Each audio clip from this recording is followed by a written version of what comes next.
নমস্কার, আমি Tanushree Mitrapal, reiki master teacher. আজকে যে বিষয় নিয়ে আলোচনা করতে এলাম সেটা কিন্তু অনেকের জীবনে একটা ভয়ঙ্কর বৃত্তির দিন, কৌশিকী অমাবস্যা। কিন্তু আবার এটাও আপনাদেরকে বলে রাখি যে এই দিনটার সম্বন্ধে আমরা অনেক নেগেটিভ জিনিস জানি, কিন্তু এই দিনটার সম্বন্ধে যেভাবে পজিটিভ করা যায়, এই ভয় কি করে কাটানো যায়, সেটাই কিন্তু আজকের ভিডিও। আজকের ভিডিও যারা দেখবেন তাদেরকে এটুকু বলে রাখতে পারি, কৌশিকী অমাবস্যা সম্বন্ধে আপনাদের যা যা ভীতি আছে সেগুলো কিন্তু আপনারা 100 বার কাটিয়ে উঠতে পারবেন। তো সেই ভীতি কাটানোর জন্য, ডিটেলসটা জানার জন্য আমার ভিডিওটা দেখুন। যদি ভালো লাগে তাহলে আমার চ্যানেলটা সাবস্ক্রাইব করে নেবেন। আমার ভিডিও ভালো লাগলে লাইক করবেন, কমেন্টস করবেন এবং প্রচুর প্রচুর শেয়ার করবেন, কারণ এগুলো কিন্তু সম্পূর্ণ ফ্রি। তো 2025 সালে কৌশিকী অমাবস্যা পড়ছে হচ্ছে 22শে অগস্ট, শুক্রবার দিন 11:55 AM। আর এই অমাবস্যা তিথি থাকছে হচ্ছে 23শে অগস্ট শনিবার 11:35 AM। তো এই যে টাইমিংটা কৌশিকী অমাবস্যার মধ্যে রয়েছে, তো অনেকেরই কৌশিকী অমাবস্যা সম্বন্ধে অনেক ভীতি রয়েছে। তো আমার আলোচনাটা শুনুন, তাহলে কিন্তু অবশ্য করেই ভীতিটা কাটবে এবং আমি আপনাদের ডিটেলসটা জানাবো যে কৌশিকী অমাবস্যাটা কি। দেখুন, এই কৌশিকী অমাবস্যায় আমরা আজকাল অনেকেই শুনি যে সমস্ত তান্ত্রিকরা যারা নেগেটিভ কাজ করেন তারা বলছেন নেগেটিভ কাজ করার দিন, কিন্তু একদমই কিন্তু নয়। এই কৌশিকী অমাবস্যার দিনকে কিন্তু সমস্ত নেগেটিভিটিকে নষ্ট করে সমস্ত অশুভ শক্তিকে নাশ করার দিন। সেই জন্যই কিন্তু যারা নেগেটিভ কাজ করছেন, নেগেটিভ ভাবে ভাবছেন, কারোর জন্য নেগেটিভ ভাবলে এই দিন কিন্তু সমস্ত নেগেটিভিটি নষ্ট হয়ে যায়। সেই জন্যই কিন্তু তারা উঠে দাঁড়াতে পারছেন না, কারণ একটা জিনিস মাথায় রাখতে হবে, ঈশ্বর সবার আগে, শুভ শক্তির জয় কিন্তু হবেই। অশুভ শক্তি কিন্তু কোনোদিনও মাথার উপর বিরাজ করতে পারে না। তাই এটা মাথায় রেখে কৌশিকী অমাবস্যা সম্বন্ধে সমস্তটা জানুন। এই দিন কিন্তু সমস্ত নেগেটিভিটি নাশ হয়। এই দিনকে কিন্তু কৌশিকী অমাবস্যাকে কিন্তু যত অমাবস্যা আছে তার রানী বলা হয়, অর্থাৎ সব থেকে বেস্ট অমাবস্যা। এই দিন মানে আলোক অমাবস্যাও কিন্তু বলা হয়ে থাকে। আর এই যে কৌশিকী অমাবস্যার দিনকে কি হয়েছিল সেটা হচ্ছে, বলা হয় যে দুজন অসুর ছিলেন, একজন হচ্ছে শুম্ভ, একজন হচ্ছে নিশুম্ভ। তারা এত অত্যাচার বাড়িয়ে দিয়েছিল এবং তাদের অত্যাচারে সমস্ত ত্রিলোক নাজেহাল হয়ে পড়েছিল। এবং তাদের এই অত্যাচারে ভীত হয়ে দেবতারা এক অশুভ শক্তির এই অশুভ শক্তির বিনাশ করার জন্য তারা দেবী পার্বতীর কাছে শরণাপন্ন হন এবং দেবী পার্বতী এই অশুভ শক্তিকে বিনাশ করার উদ্দেশ্যে তার দেহকোষ থেকে সৃষ্টি করেন এক ভয়ঙ্কর দেবী কৌশিকীকে।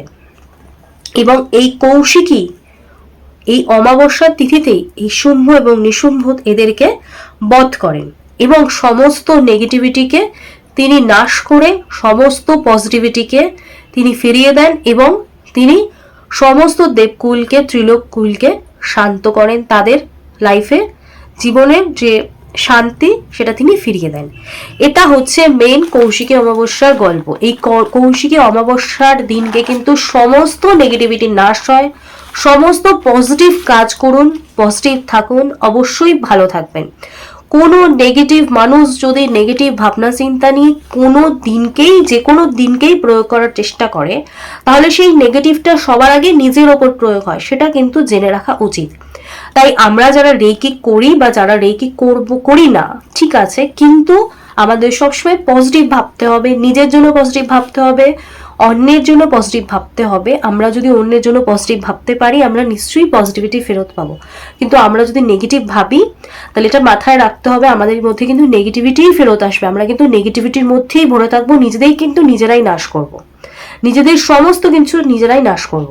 তাই এটা মাথায় রেখে কিন্তু সমস্ত কাজ করতে হবে।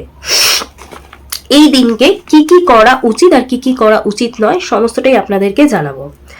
দেখুন, এই দিনকে অবশ্য করে আপনাদেরকে ঘরদোর পরিষ্কার রাখতে হবে। এঁঠো বাসন কিন্তু এই দিনকে রাখা চলবে না। পুরনো জামা কাপড় যদি কাউকে দান করতে চান বা ফেলে দিতে চান, এই দিনটা বেস্ট দিন। তার সাথে সাথে বাড়ির মেইন ডোরে দুটো তিলের তেলের প্রদীপ আপনারা এই দিন জ্বালাতে পারেন। তার সাথে সাথে যদি আপনারা এটা করেন তাহলে এটা মাথায় রাখবেন, সমস্ত নেগেটিভিটি রিলিজ হয়ে যাবে এবং সমস্ত পজিটিভিটি কিন্তু আপনার ঘরে আকৃষ্ট হবে। আর কি করবেন দেখুন, আপনি আপনার যেটা যদি কোনো আপনি এদিন যদি আমিষ খান তাহলে ধরে নেওয়া হয় যে আপনার সমস্যা হতে পারে, তাই এই দিন চেষ্টা করবেন নিরামিষ আহার করতে। তার সাথে সাথে বলে রাখি, রাতে এই দিন একা বেরোনো কিন্তু উচিত নয়, এবং যারা গর্ভবতী মহিলা রয়েছেন তারা এই দিনকে বেরোবেন না। যদি কোনো দরকারে আপনাদেরকে খুব এমার্জেন্সি বেরোতেই হয় তাহলে তুলসী পাতা আগের দিন তুলে রাখবেন বা আগে তুলে রাখবেন, রেখে সঙ্গে করে নিয়ে তারপর কিন্তু বেরোতে পারে। আর বলে রাখি, দান করার জন্য এই দিন কিন্তু পারফেক্ট। তার সাথে সাথে আপনারা ব্রহ্মচর্য এই দিন পালন করবেন। আপনারা গরম জলে এই দিন জামা কাপড় কাচবেন না, চুল দাড়িও কিন্তু এই দিন কাটবেন না।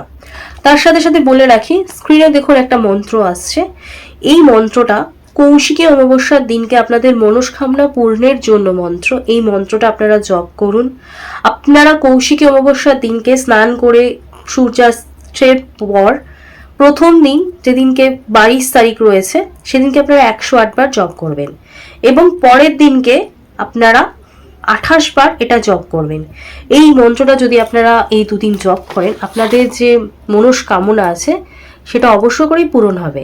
এবং বলে রাখি, মা কৌশিকী কিন্তু সমস্ত নেগেটিভিটিকে আপনার লাইফ থেকে, আপনার পরিবারের লাইফ থেকে, আপনার বাড়ি থেকে নষ্ট করে দিয়ে আপনাকে একটা পজিটিভ লাইফ এবং আপনার লাইফে কিন্তু একটা সুন্দর জিনিস বা সুন্দর বাতাবরণ বা একটা সুন্দর আবহাওয়া তৈরি করার জন্য কিন্তু তাকে তৈরি করা হয়েছিল, তাকে সৃষ্টি করা হয়েছিল। তাই এই দিন নিয়ে কোনো নেগেটিভিটি রাখবেন না, শুধু মাথায় রাখবেন এই দিনকে আপনারা ঘরের থেকে একা বেরোবেন না রাত্রিবেলা। বাস এটুকুনি করলেই আপনাদের জন্য যথেষ্ট। কারণ এই যে শুম্ভ নিশুম্ভ এরকম কিছু নেগেটিভ এনার্জি যারা তৈরি হয়েছিল তাদেরকেই কিন্তু নষ্ট করা হয়েছিল।